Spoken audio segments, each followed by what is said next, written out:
हम लोग देखते हैं, पिछले क्लास में हम लोग पढ़े थे शब्द के बारे में और उत्पत्ति और उद्गम की दृष्टि से शब्द के चार भेद होते थे, उसको बताया गया था पिछले क्लास में।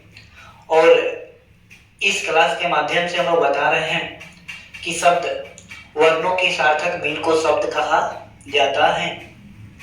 रचना या बनावट की दृष्टि से शब्द के तीन भेद होते हैं, एक में रूढ़ शब्द, दो में यौगिक शब्द, तीन में योग रूढ़। अब फर्स्ट में आता है आपका रूढ़ शब्द किसे कहते हैं। तो रूढ़ शब्द किसे कहते हैं, कहता है जिन शब्दों को खंड या टुकड़े किए जाने पर कोई अर्थ नहीं निकलता है उसे हम रूढ़ शब्द कहते हैं। जैसे कहता है नाक, तब देखिए नाक जो है दो शब्दों से मिलकर बना है, ना और क से। तो ना और क हम जब अलग विभाजित कर देते हैं तो ना का ही ना कोई अर्थ निकलता है और ना ही क का कोई अर्थ निकलता है। तो हम इन दोनों शब्दों को अलग अलग टुकड़े में कर दिए तो इन दोनों शब्दों के शब्द नहीं इसका प्रयोग कहीं किया जाता है। आगे जो कहता है घर, घर में देखिए घर लिख रहे हैं हम लोग, तो घ और र, घर दोनों शब्दों को हम अलग अलग प्रयोग कर रहे हैं या खंड और टुकड़ा कर दिए हैं तो इसका कोई अर्थ नहीं होता है।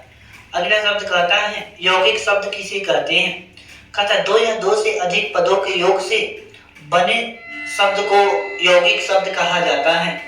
एक में कहता है जैसे कहता है जलयान, तो देखिए जल प्लस यान यानी जल में चलने वाला गाड़ी, उसको जलयान कहा जाता है। पाठशाला, जहाँ जो है आपको शिक्षा दी जाती है, वहाँ पाठ प्लस शाला, पाठ का मतलब आपका पाठशाला, तो शाला का मतलब होता है घर, जहाँ आपको विद्या दी जाती है उसको हम पाठशाला बोलते हैं। प्रधानमंत्री, प्रधान प्लस मंत्री, जिसका मुख्य व्यक्ति माना जाता है।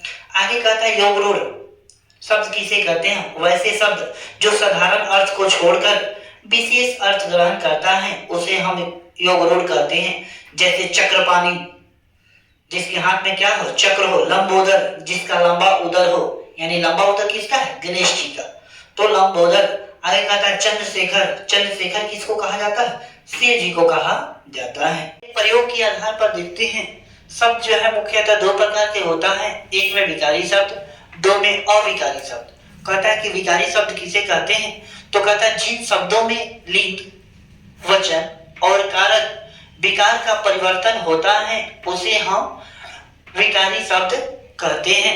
जैसे किताब, अपना, तुम, सुंदर आदि, ये सभी जो है विकारी शब्द हैं।